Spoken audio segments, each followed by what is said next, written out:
Hello बच्चों, इस video में हम कोशिश करेंगे कांस्य युग और अन्य युगों की खत्म करने के लिए। ठीक है, तो चलिए स्टार्ट करते हैं।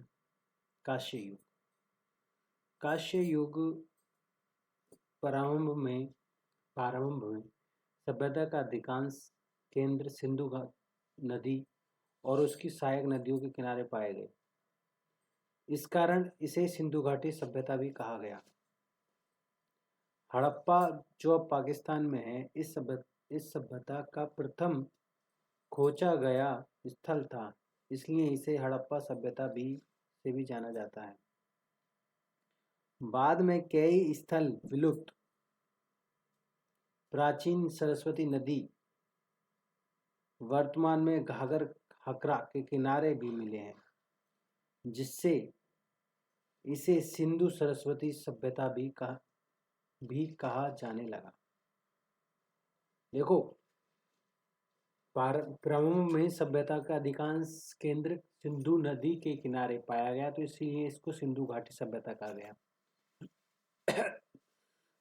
कुछ समय बाद हड़प्पा इस सभ्यता का प्रथम खोजा हुआ स्थल बना, इसलिए इसे हड़प्पा सभ्यता से भी जाना जाता है। बाद में कई स्थल में जब विलुप्त सरस्वती नदी विलुप्त हो गई, तो जो कि वर्तमान में घाघल हकरा नदी के किनारे में है, जिससे इसे सिंधु सरस्वती सभ्यता भी कहा जाने लगा। ठीक है, अब कालीबंगा पहले जो श्री गंगानगर में थी, अब हनुमानगढ़ में है। घग्गर नदी के किनारे स्थित है। कालीबंगा शब्द का अर्थ है काली चूड़ियाँ। काली का मतलब है काले रंग, बंगा का मतलब है चूड़ियाँ। ऑरन स्टाइन ने घग्गर नदी का सर्वेक्षण किया था। कालीबंगा की सर्वप्रथम जानकारी इटालियन विद्वान लियोगी पियुमो टेस्टिटोरी ने दी थी। लियोगी पियो वह एक भाषाविद और पुरातात्विक थे, जिन्होंने राजस्थान में प्राचीन भारतीय भाषाओं और संस्कृतों पर शोध किया। नोट: कांस्य एक मिश्र धातु है जो मुख्य रूप से तांबा और टिन से मिलकर बना है। कांस्य एक मिश्र धातु है जो मुख्यतः किससे बना है? तांबा और टिन से। इसमें कम से कम 80 से 90% तांबा ही रहता है और 12% टिन इसमें मिलाया जाता है, फिर उससे नया एक धातु मिलता है, उसका नाम है कांस्य। तो इसको ही कांस्य युग बोला जाता है। ठीक है,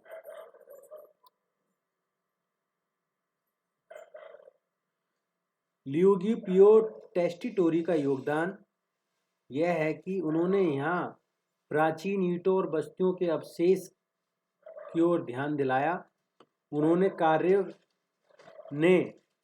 उनके कार्य ने बाद में भारतीय पुरातत्व सर्वेक्षण को इस क्षेत्र में खुदाई करने के लिए प्रेरित किया। प्रसिद्ध इतिहासकार डॉक्टर दशरथ शर्मा ने कालीबंगा को सिंधु घाटी सभ्यता की तीसरी राजधानी कहा है। हड़प्पा इसकी पहली राजधानी, दूसरी मोहनजोदड़ो, तीसरी कालीबंगा। दशरथ शर्मा जी ने कालीबंगा को सिंधु घाटी सभ्यता की तीसरी राजधानी कहा है। पाकिस्तान में कोटदी जी केंद्र कालीबंगा के समान है। उत्खननकर्ता खोज 1952 में अमलानंद घोष ने की। उत्खनन 1961 और 59 में बीबी लाल, बीके थापर, एमडी खरे ने इनकी क्या करी? उत्खनन करा।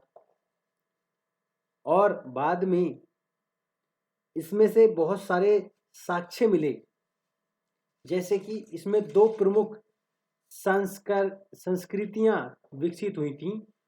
ये 5 स्तरों में उत्खनन किया गया। पहला स्तर, दूसरा जो था वो उसे बोला गया प्राक हड़प्पा काल, मतलब कि हड़प्पा से पहले के थे ये, जिसे क्या 250 ईसा पूर्व पहले।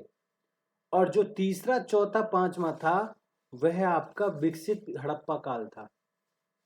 विकसित हड़प्पा काल की बस्ती 2 भागों में विभाजित थी। पहली पश्चिमी भाग दुर्ग, प्रशासनिक भवन, ऊंचा क्षेत्र। दूसरा पूर्वी भाग निचला नगर, छोटे मकान व आम जनता का निवास।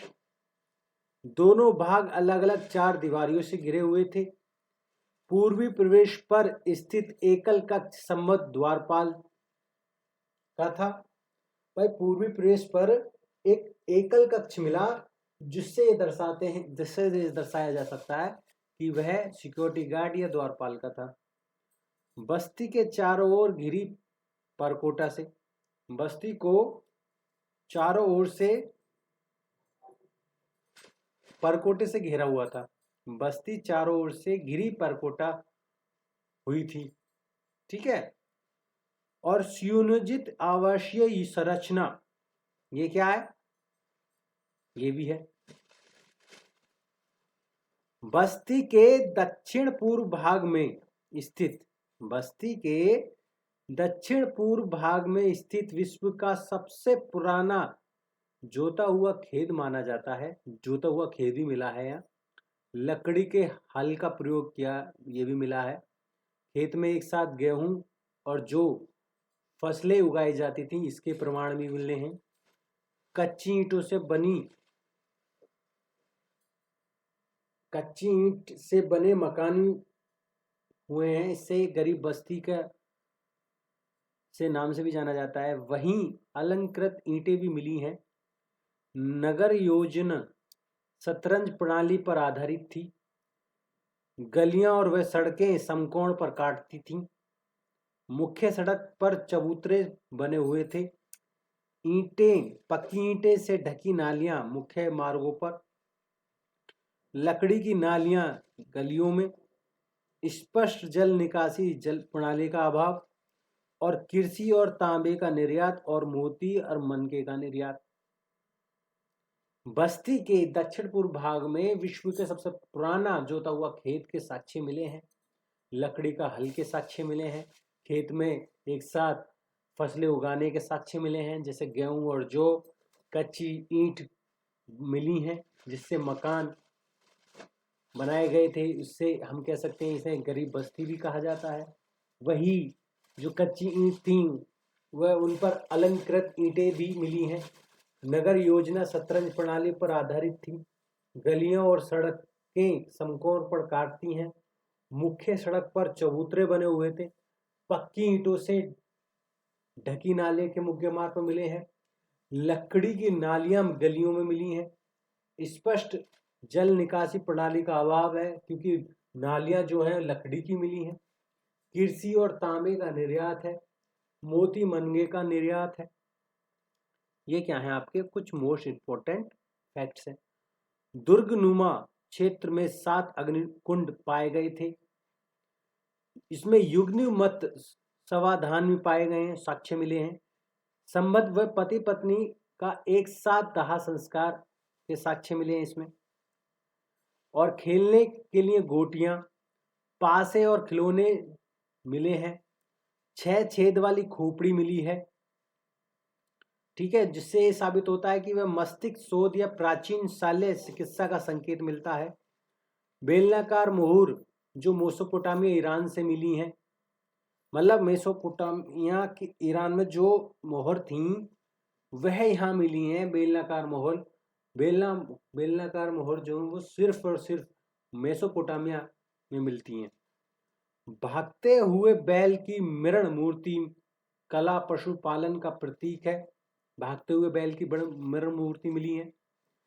कई मकान की दरारें मिली हैं, जिससे संभव होता है कि भूकंप की आपदा को दर्शाया गया है। 1985 में कालीबंगा में संग्रहालय की स्थापना भी हुई है, कर दी गई। कोटदी जी जो पाकिस्तान की संरचना और साक्ष्य कालीबंगा से मिलते जुलते हैं। द्वारपाल कक्ष और सामान स्थापत्य शैली, ठीक है। अब आता सोती। सोती जो है पुरातात्विक अमलानंद घोष के अनुसार बीकानेर के आसपास कई गांव में सोती कहा जाता है, इसलिए बीकानेर की सभ्यताओं को सोती सभ्यता भी कहते हैं। इसके प्रमुख गांव सावणिया और पुंगल, इन गांवों में फसल उत्पादन अधिक होने लगा, जिस कारण किसान अपनी उपज को लेकर कालीबंगा जैसे प्रमुख नगरों में बेचने जाते थे। और सोती संस्कृति कालीबंगा सभ्यता से प्राचीन मानी जाती है। चूंकि ये गांव क्षेत्र कालीबंगा से पहले विकसित हुए थे, इसलिए इन्हें कालीबंगा प्रथम भी कहा गया है। इसे हड़प्पा सभ्यता के उद्गम स्थल के रूप में देखा जाता है। यह संस्कृति पूर्व हड़प्पा काल से संबंधित है। इसके पुरातात्विक प्रमाण बीकानेर क्षेत्र में पाए गए हैं। ठीक है, इसके पुरातात्विक पाए गए हैं। आगे आता है लोह युग। लोह युग जो है, वेदों से लोह युग की जानकारी मिलती है, इसलिए इसे वैदिक सभ्यता कहा जाता है। विशेषकर उत्तर वैदिक काल में लोह धातु का प्रयोग स्पष्ट रूप से दिखता है। वैदिक सभ्यता के प्रमुख केंद्र अनूपगढ़, उत्तर खान वाला डेरा जिसे तरक खान वाला डेरा बोलते हैं, और चक 64। वर्तमान में ये तीनों श्री गंगानगर में स्थित हैं। ठीक है, अब आते हैं महाजनपद। महाजनपद प्राचीन भारत में 16 महाजनपद थे। राजस्थान के 3 महाजनपद हैं। एक मत्स्य महाजनपद जिसकी राजधानी विराटनगर थी, वो कहाँ कहाँ था उसका विस्तार, जयपुर, अलवर, कलौरी, धौलपुर, भरतपुर। सूरसेन महाजनपद था जिसकी राजधानी मथुरा थी, भरतपुर, अलवर उत्तर प्रदेश की सीमा पर। कुरु राजस्थान, इस कुरु की राजधानी थी इंद्रप्रस्थ, अलवर का उत्तरी भाग में था ये। ठीक है। मत्स्य महाजनपद।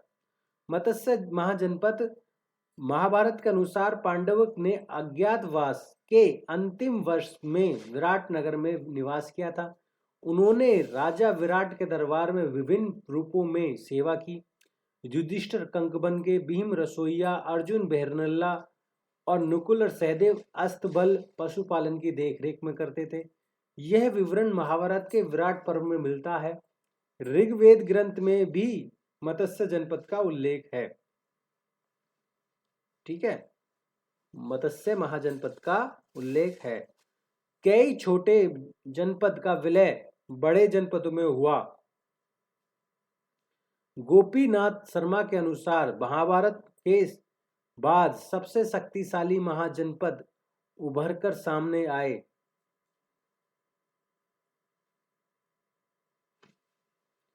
महाभारत के बाद सबसे शक्तिशाली महाजनपद उभर के सामने आया। मध्य प्रदेश चेदी महाजनपद ने मत्स्य महाजनपद को हराया था, जिसकी चेदी की राजधानी कौन थी, शक्तिमती। पराजय के बाद मत्स्य महाजनपद का विलय मगध महाजनपद में हो गया। मगध ने धीरे धीरे अन्य महाजनपदों को भी अपने अधीन कर लिया। मगध की राजधानी राजगृह और बाद में पाटलिपुत्र, जो आज के समय में पटना से नाम से जानी जाती है, मगध ने आगे चलकर मौर्य साम्राज्य की नींव रखी। सूरसेन महाजनपद। सूरसेन महाजनपद राजधानी है मथुरा। वर्तमान में यह क्षेत्र उत्तर प्रदेश और भरतपुर अलवर राजस्थान की सीमा पर स्थित है। सूरसेन के प्रमुख केंद्रों में बयाना और कामा शामिल थे। मथुरा श्री कृष्ण की जन्मभूमि होने के कारण धार्मिक दृष्टि से अत्यधिक महत्वपूर्ण है, और मथुरा एक व्यापारिक केंद्र भी है, जहां से वस्त्र, धातु और मूर्तियां अन्य जनपद में देखी जाती हैं। यहाँ की मूर्तियों और स्थापत्य शैली प्रसिद्ध थी। कुरु महाजनपद। कुरु महाजनपद की राजधानी थी इंद्रप्रस्थ। महाभारत के प्रमुख केंद्र देखो, कुरु वंश के राजा यहीं शासन करते थे।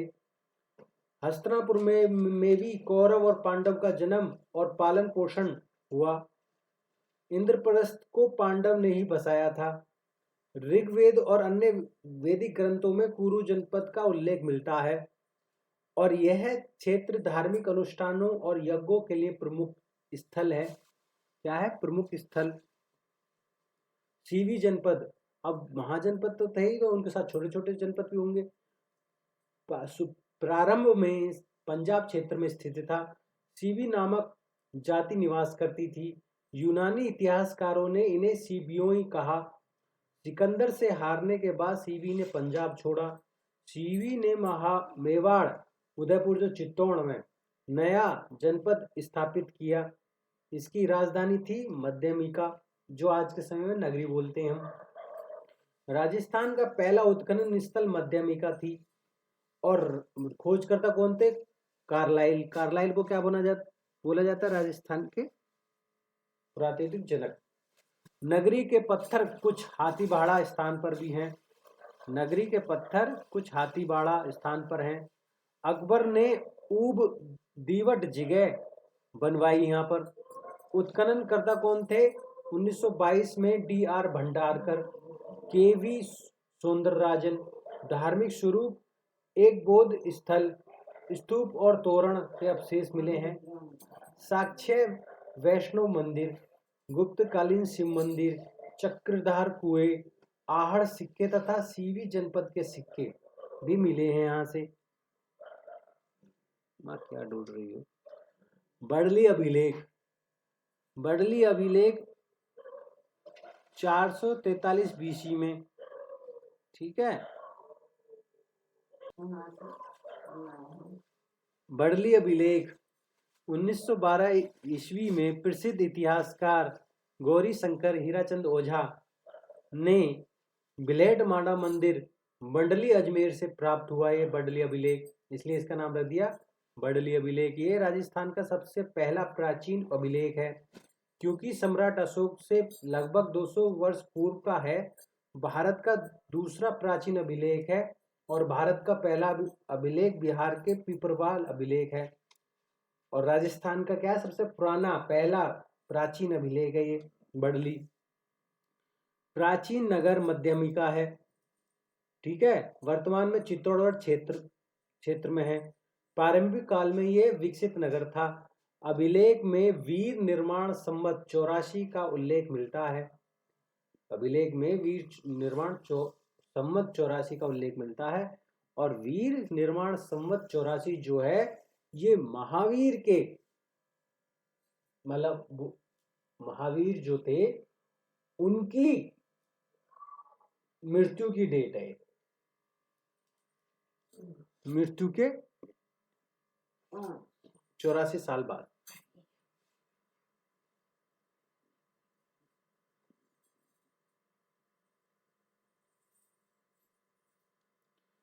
यह संवत जैन धर्म के 24वें भगवान महावीर स्वामी के निर्माण के 84 वर्ष का समय को दर्शाता है। यह अभिलेख जैन धर्म के प्रसार और प्रभाव का प्रमाण है, इसलिए इस क्षेत्र को जैन धर्म का प्रमुख केंद्र माना जाता है। मध्यमिका के अन्य स्रोत अष्टधायनी प्रणाधिनी, महाभाष्य पतंजलि, महाभारत सीवी जनपद और मध्यमिका को उल्लेख है। बड़ली अभिलेख जैन केंद्र के रूप में प्रमाण है। बड़ली अभिलेख राजस्थान के इतिहास का सबसे प्राचीन लिखित कड़ी है। मध्यमिका एक बौद्ध जैन धर्म का मुख्य केंद्रक है।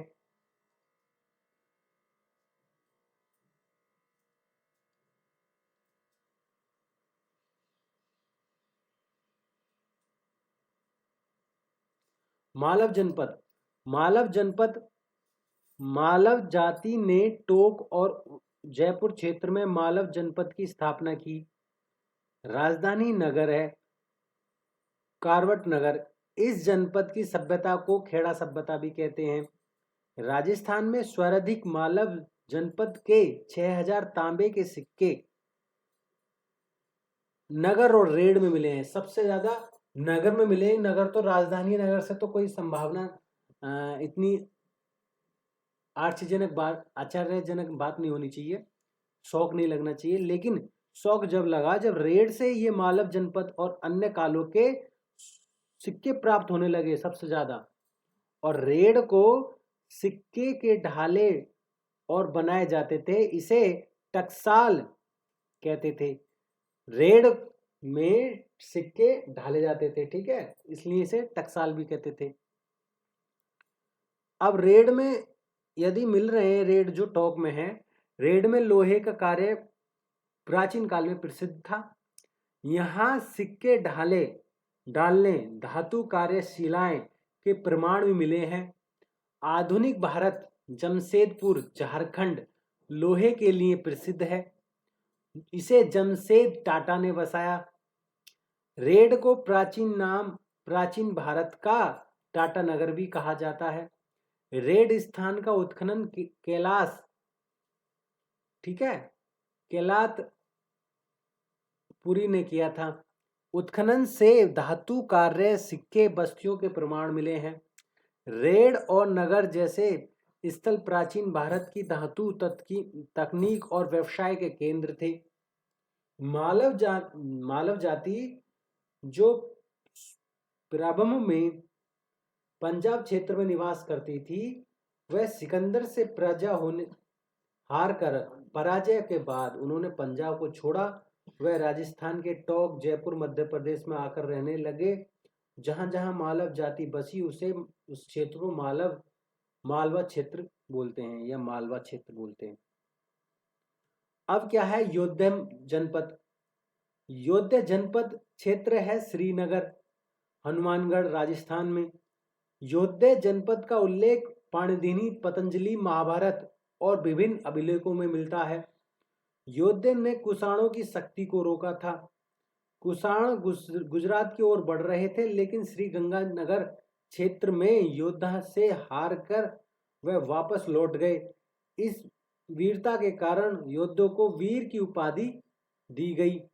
यह जानकारी शक वंश के राजा रुद्रमादामन द्वारा लिखवाई गई जूनागढ़, जो गिरनार भी बोलते हैं, जूनागढ़ भी बोलते हैं, अभिलेख में से मिलती है। अभिलेख में सुदर्शन झील का उल्लेख है। सुदर्शन झील ऐसा है, सुदर्शन झील गिरनार पर्वत के पास स्थित है। इसका निर्माण चंद्रगुप्त मौर्य ने करवाया था। अशोक जो थे ने इसका पूर्ण निर्माण करवाया। रुद्रदामन ने स्वयं के धन से और बिना कर लगाए इसका पूर्ण निर्माण करवाया। और शक और कुषाण जो मध्य एशिया की जातियां थीं, उन्होंने भारत में विस्तार किया। संघर्ष की क्रमबद्ध घटनाएं। शक और कुषाण में युद्ध हुआ। शक हारकर पंजाब आए। कुषाण आपस में लड़े। एक शाखा पंजाब में आई। पंजाब में शक और कुषाण व पुनः युद्ध हुआ। शक हारकर गुजरात चले आए। जब शक गुजरात चले आए तो कुषाण गुजरात की ओर बढ़े उन्हें मारने के लिए, लेकिन श्री गंगानगर में युद्ध उन्होंने उनको हराकर भगा दिया। तो इस बात से खुश होकर उन्होंने ये वर्णन लिख दिया। साल्व जनपद का विस्तार अलवर राजस्थान में था। महाभारत काल में प्रसिद्ध राजा साल्व कृष्ण के विरोधी थे। उसी क्षेत्र में मत्स्य जनपद की राजधानी विराटनगर थी, जहां पांडवों ने अज्ञातवास बिताया। दोनों जनपदों के बीच सीमा विवाद और संघर्ष स्वाभाविक थे, जो प्राचीन भारत की राजनीतिक प्रतिस्पर्धा को दर्शाते थे। ठीक है। साल्व जनपद यह संघर्ष राजनीति, प्रभुत्व और क्षेत्रीय नियंत्रण को लेकर था। क्षेत्र का प्राचीन नाम साल्वापुर था, साल्व जनपद के नाम पर था। ठीक है। समय के साथ यह अलपुर में परिवर्तित हो गया। अंत इसका नाम क्या पड़ गया? अलवर। ठीक है, अंत क्या नाम पड़ गया? अलवर, जो आज के प्रसिद्ध जिला है। अब इसके बाद एक नया जनपद के चलते हैं, अर्जुनायन जनपद।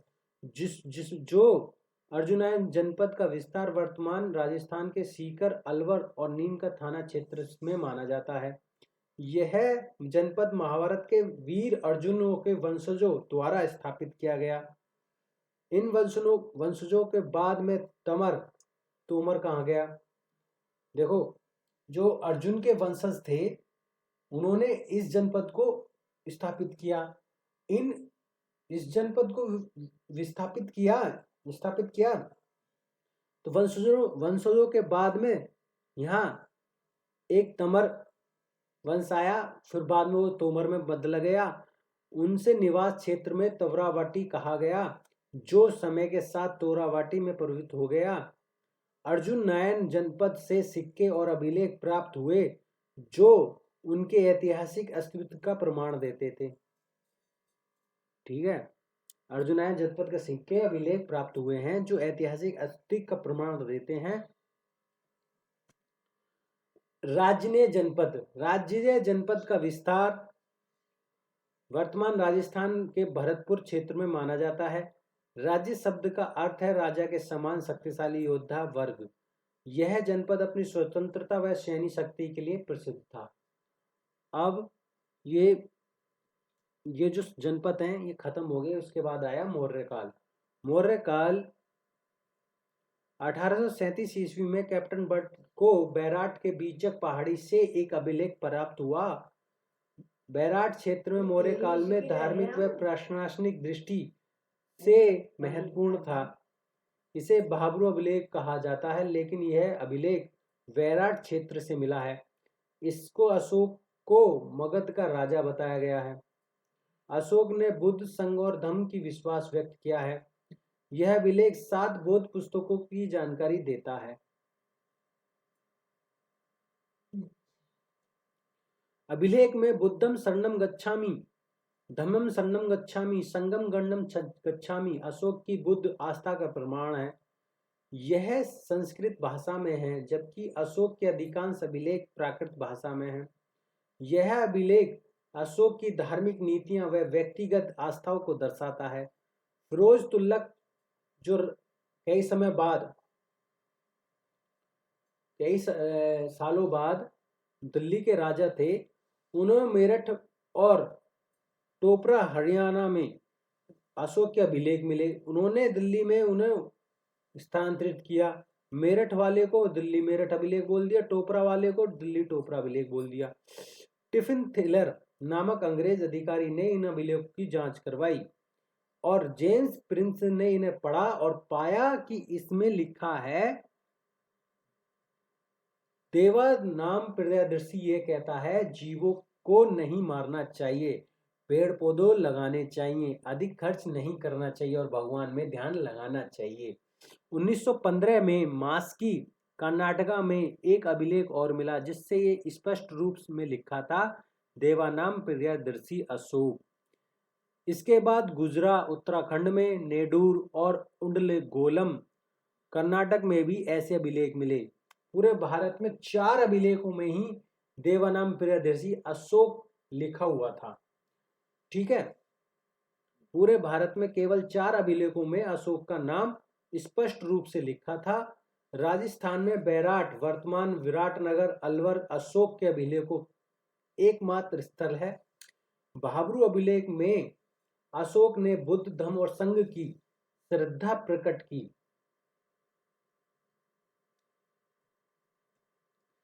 (1871) में भीम पहाड़ी पर कोलाइल को एक सामान्य अभिलेख मिला। कोलाइल ने राजस्थान का पुरातात्विक जनक भी माना जाता है। हुएंग सांग 7वीं शताब्दी के प्रसिद्ध चीनी बौद्ध भिक्षु थे। उन्होंने भारत में लगभग 15 वर्षों तक बौद्ध धर्म का अध्ययन किया। उन्होंने अपनी यात्रा बैराट में भी की और सी.यू. की ग्रंथ में लिखा कि उन्होंने बैराट को पी लो यो तो लो के नाम से विवृत किया। बैराट के बारे में विवरण किया। यहाँ बुद्ध के 8 बौद्ध मठ थे जो उस समय खंडर अवस्था में थे। हूणों के राजा माहिर कुल ने इन मठों को नष्ट करवा दिया। हूणों के राजा माहिर कुल ने इन मठ जो थे बुद्ध धर्म के, इनको नष्ट करवा दिया। अब नष्ट करवा दिया। माहिर कुल जो थे वो शिव भक्त थे। उन्होंने उत्तर भारत में बौद्ध धर्म पर अत्याचार किए। हेवंग श्वांग ने यहाँ की बैल और भेड़ विशेष रूप से उल्लेखित किया। 1837 ईस्वी में जयपुर के राजा राम सिंह द्वितीय ने बैराट का उत्खनन करवाया। उत्खनन में एक छोटी सी सोने की संदूक प्राप्त हुई। माना जाता है कि इसमें भगवान बुद्ध के अवशेष हो सकते हैं। बैराट क्षेत्र में शैल चित्र भी प्राप्त हुए हैं। चित्रों पर मानव आकृतियां, पशु शिकार दृश्य और धार्मिक प्रतीत भी हैं। यह चित्र पूर्व ऐतिहासिक काल की जीवन शैली और धार्मिक आस्थाओं को भी दर्शाती है। बैराट में चट्टानों पर चित्र और लेख पाए गए हैं। कुछ लेख अस्पष्ट हैं जिन्हें पढ़ा नहीं जा सकता। इन चित्रों की आकृति मंदिर के संघ जैसी लगती है, जिस कारण इस बैराट की लिपि को संघलिपि नाम से दिया गया। उत्खननकर्ता दयाराम सियानी वर्ष 1936, नील रतन बैनर्जी, कैलाशनाथ दीक्षित वर्ष 1962-63, महादेव पहाड़ी बहुगमिली महाड़ी का उत्खनन किया था। महादेव पहाड़ी ने कुत्ता कुमारपाल प्रबंधन ने पुस्तक के अनुसार चित्रागन मौर्य ने चित्तौड़ किले का निर्माण कराया था। अंत इसे चित्रकूट दुर्ग भी कहते हैं।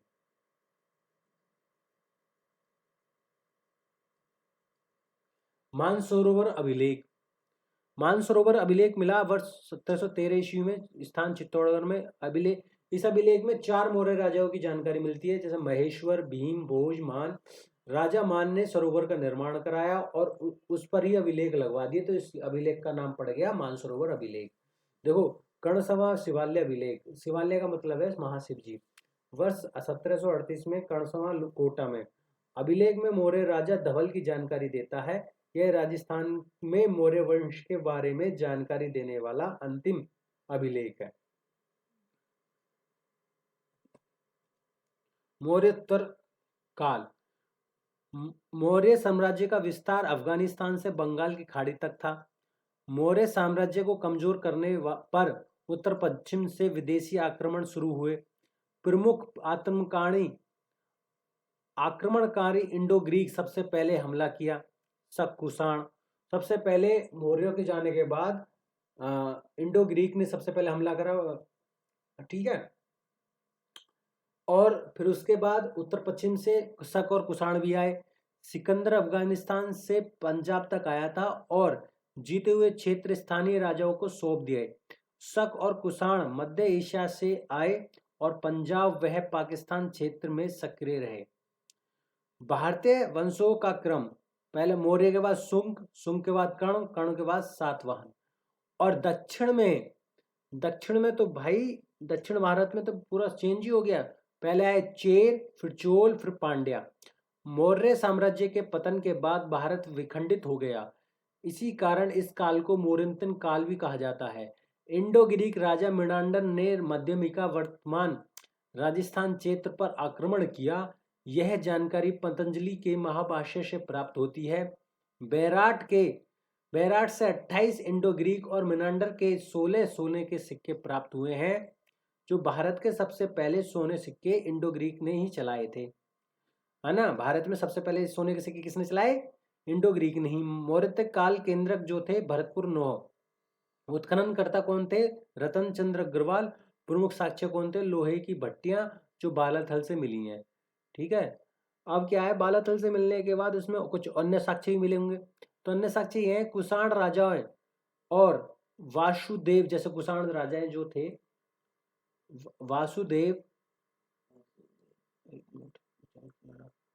वासुदेव और हुणिक के सिक्के मिले हैं। पुरुष संत जिन्हें यक्ष बोला जाता और महिला संत यक्षिणी की मूर्तियां स्थानीय भाषा में जाग बाबा भी मिले हैं। चक्रदार कुएं मिले हैं।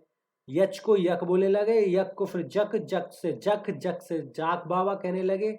और यक्ष की मूर्ति मौर्य शुंग की समय की हैं। रंग महल हनुमानगढ़ में मिला। देखो, हनुमानगढ़ की जो उत्खनन करता थे डॉक्टर हिना रेड, स्वीडन। साक्ष्य, लाल कलर की मृदभाण जिन पर काले रंग की धारियां बनी। दूसरा चावल। तीसरी मिट्टी के खिलौना गाड़ी मिली। और कुषाण काल की गुरु और शिष्य की मूर्ति मिली है यहाँ से। कहाँ? रंग महल में। उत्खनन करता कौन थे? Hina red, Sweden. अब क्या है? गुप्त काल। गुप्त काल में बयाना भरतपुर गुप्त काल में महत्वपूर्ण प्रशासनिक व सैन्य केंद्र था। शक्तिशाली गुप्त सम्राट समुद्रगुप्त ने बयाना विजय के बाद राजस्थान का पहला विजय स्तंभ बनाया। उस समय गुप्त साम्राज्य की राजधानी पाटलिपुत्र थी। बयाना की देखरेख के लिए विष्णुवर्धन बरिक वंश के सामंत को नियुक्त किया गया। विष्णुवर्धन ने भील लाट स्तंभ का निर्माण कराया। नगला छैल भरतपुर में जो है, मोरोली जयपुर, अरेड़ा अजमेर रे में और सोहेला टोक नाम के स्थान पर गुप्त सिक्कों के ढेर प्राप्त हुए हैं। अब जब ढेर प्राप्त हो रहे हैं तो 1946 में बयाना में के पास नगला छैल स्थान से गुप्त काल के 1921 सोने के सिक्के का ढेर मिला है।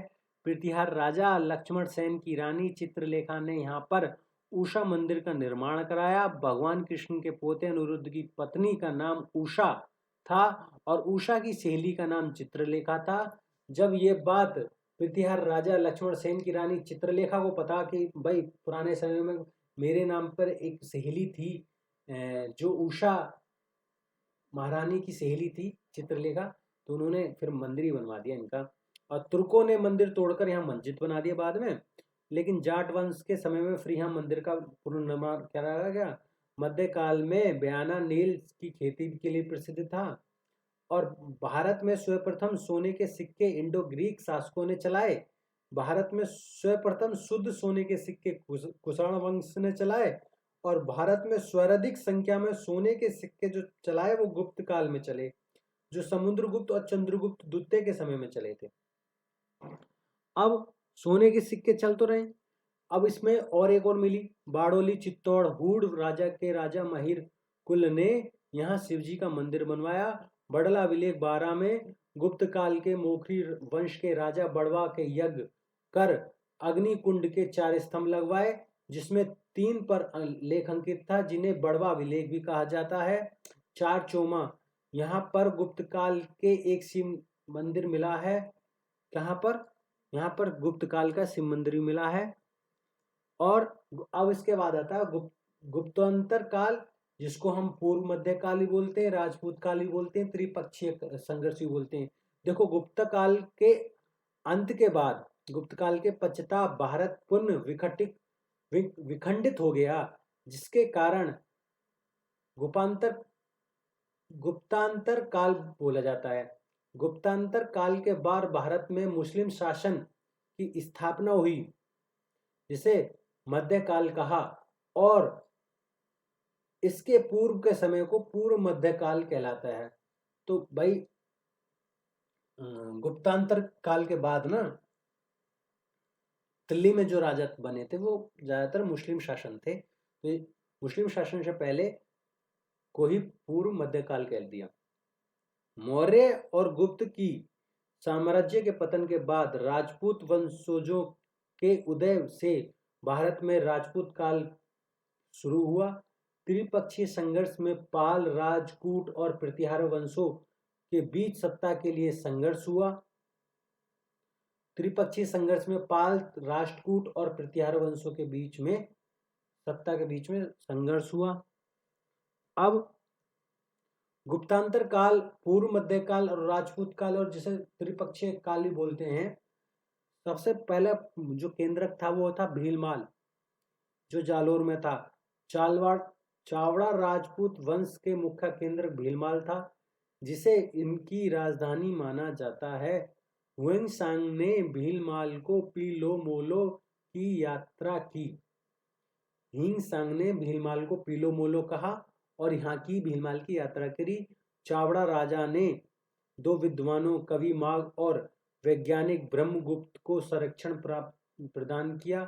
कवि माघ की पुस्तक शिशुपाल वध है, जिसमें चेदी के राजा और भगवान कृष्ण के भाई थे ये। ब्रह्मगुप्त ने जो महान गणितज्ञ और खगोलीय शास्त्री थे, उन्होंने भारत का न्यूटन कहा जाता है। प्रथम ग्रंथ जो थे ब्रह्मफुट सिद्धांत और खंड खाद्य, ये क्या है आपके भीलमाल के कुछ वो थे। अब इसके बाद आता है बसंतगढ़ अभिलेख। यह अभिलेख सिरोही जिले के खिमेल माता से प्राप्त हुए। यह चावड़ा राजपूत और राजा विमलात की जानकारी देते हैं। चावड़ा वंश के राजा विमलात के अधीन रजलिन नामक व्यक्ति था। रजिल को आबू क्षेत्र का सामंत नियुक्त किया गया। यह अभिलेख भारत में सामंती व्यवस्था के प्रारंभिक प्रमाणों में से एक माना जाता है। ये माना जाता है भाई, अब क्या करें। अभिलेख में एक विशिष्ट पद नाम का उल्लेख है जिसका नाम है राजस्थानीत्य, जो दो शब्दों से मिलकर बना है। एक तो राजस्थानी जिसका पद या प्रशासनिक दायित्व का सूचक है, और आदित्य व्यक्ति का नाम या उपाधि है। राजस्थानी शब्द का सर्वप्रथम ऐतिहासिक प्रयोग माना जाता है। यहाँ पर भौगोलिक रूप से नहीं बल्कि पदनाम के रूप से प्रयुक्त किया गया है। यह अभिलेख न केवल चावड़ा वंश की शासन की जानकारी देता है बल्कि राजस्थान में सामंती संरचना और प्रशासनिक पदों के विकास की झलक भी प्रदान करता है। प्रतिहार वंश का उदय। चावड़ा वंश के पतन के बाद प्रतिहार वंश ने भीलमाल पर अधिकार किया। प्राचीन काल में भीलमाल विद्या का केंद्र था, जैसे आजकल कोटा है राजस्थान में। और उत्खननकर्ता रतन चंद्र अग्रवाल थे। प्रमुख साक्ष्य यहाँ शंख के सिक्के मिले हैं, यूनानी दुहत्ती सुराही मिली है जो ग्रीक स्टाइल वाइन जार है, रोमन एनफोरा मिला है जो दारू पीने का पैक था। ठीक है, यह साक्ष्य ये दर्शाते हैं कि भीलमाल अंतरराष्ट्रीय व्यापार और सांस्कृतिक संपर्क का केंद्र था। अन्य पुरातात्विक स्थल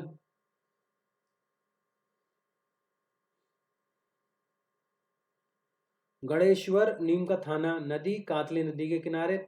उपाधि यहाँ ताम्र युगीन संस्कृति की जननी। उत्खननकर्ता रतन चंद्र अग्रवाल। काले नीले रंग के मृदभाण पत्थर के बांध मिले यहाँ। तांबों को मोहनजोदड़ो और हड़प्पा के में भेजा जाता था तांबे को। सुनारे जो झुंझुनू में है नदी, ये कातली नदी के किनारे है। वैदिक काल की बस्ती कहा जाता है इसको। यहाँ से लोहा की भट्टी, चावल, घोड़े से खींचने वाले रथ के साक्ष्य मिले हैं। बुरोर श्री गंगानगर जो प्राचीन सरस्वती गंगा नदी के किनारे है, यहाँ 8000 लाजवत मनके मिले हैं। प्राग हड़प्पा और विकसित हड़प्पा संस्कृति है। बटन के आकार की मोहरें मिली हैं। जोधपुर जयपुर साबी नदी के किनारे है, साक्ष्य लोहा है। ईशवाल उदयपुर साक्ष्य बहुत बड़े मात्रा में लोहा, एक औद्योगिक नगरी थी। कुराड़ा नागौर खेती के औजार मिले हैं यहाँ से, जो स्थानीय नाम इन औजारों को नागरिक कहा जाता था, है ना। अब क्या है कि पिंड पांडलाई चित्तौड़गढ़ में है, झाड़ौल उदयपुर में, नंदलालपुरा जयपुर में, कौड़ महाडोली सवाई माधोपुर, मलाल में भरतपुर, एलाना जारू नलियासुर जयपुर जो सामल नदी झील के पास है। आहड़ और कुसाड़ काल के सिक्के प्राप्त हुए यहाँ से। चितवाड़ी जो जयपुर में है, चीतवाड़ी जयपुर में है। एक चितवाड़ी एक चीतवाड़ी, ठीक है, ये दोनों दोनों जयपुर में है। और यहाँ से कुछ शैल चित्र भी प्राप्त हुए, जैसे सोहनपुरा से आपके सीकर में है, ठीक है, डांडियाकर अलवर में, हरसोरा अलवर में, कन्यादेव बोहरा, गड़दरा बूंदी, अलड़िया कोटा, इन सबसे ये चीज़ें प्राप्त हुई हैं। देखो प्राचीन काल इस वीडियो में समाप्त हो चुका है। तो यदि आपको वीडियो पसंद आई तो लाइक कर देना, इस चैनल को सब्सक्राइब कर देना और अपने दोस्तों के साथ शेयर करो, ठीक है। Thank you.